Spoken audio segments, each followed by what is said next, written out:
او ورسونه ښایسته یې جوړ کړی دی یار خیال دې شته څومره ښایسته ځای یې جوړ کړی دی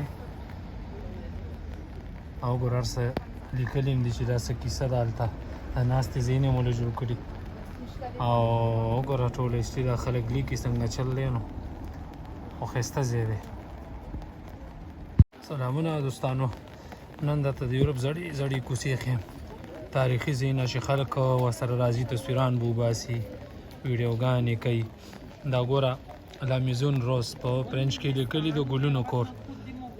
وړه یو کوټه غونته کور اینده هوټل دی خیر خو اوس باران دی بند دی د باندې د پاسه پوړي کې نه ګلونه وچ شوي دي په دیوال دا ټول د ګلونو بیا بند دي پټ کړي ګلونو کې او یو چوک کې هم دی نو ډېر خلک یې راتاوي دلته ډېر یو ښه ماحول خو جمع هم دی باران هم دی نو ځکه دا نوم خو یې په ځای صحیح دی چې د ګلونو کور ځکه چې دا پوړي کې ټول ګل ګل یې ما لیدلی که نه او دا ورپسې ګوره ټول تاریخي زاړه کورونه زاړه دیوالونه ګوره دنیا ورته راغلی ښه دا ګوره په دې کوڅو کې هم دومره سهولیات ورکړي دي ګوره بسونه چلي ښه دا وګوره واړه واړه بسونه چې سیلګري په ټیکسیانو په ځای په دې کې وګرځي چې په 2 روپیو وګرځېږي ټیکسیان ګران پرېوځي نو دې د خاطر دا وګوره دې دروازې ته دې دیوالونو ته دې کورونو ته د کمې زمانې دي ساتلي دي او دغه ځای خاص هم د سیلګرو دپاره دی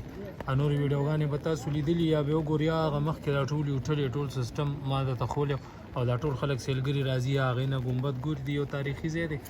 پس د هغه نه چې راشي دا ټولې کوڅې ولې داسې پرېښي دي او ورکې ګرځي یعنې ټول تاریخي ځایونه دا خو جمع دی وړي کې دا ټول کورونه بیا ګول ګول یعنې اوچ دي په دیوالونو خیال هم شته دا بیا ډېر یو ښه سیسټم یې وړي کې به کجونې بیا هم وګورو خو فلحال مې راوستي او باران هم دی کلار کلار به ګرځو دلته نور هم ډېر تاریخي او ښایسته ځایونه دي ګوره دا ټول ځایونه دي کوڅو ته خیال دی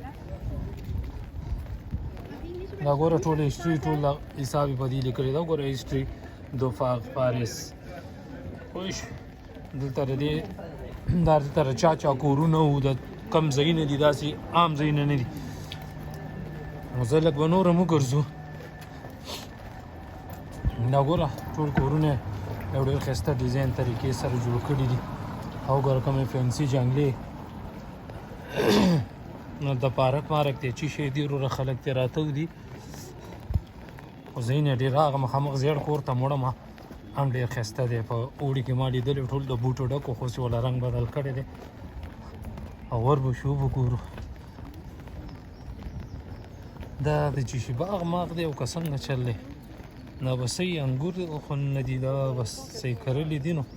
څه خو به کېږي دا وګوره دا چې شی دی که پرې پوهېږئ راته به ووایي او نور وګورئ زاړه ځایونه یې ساتلي دي او ډېر دا ځای دی هم په ډېر په اوچته پوه شو دا وګوره دا مخامخ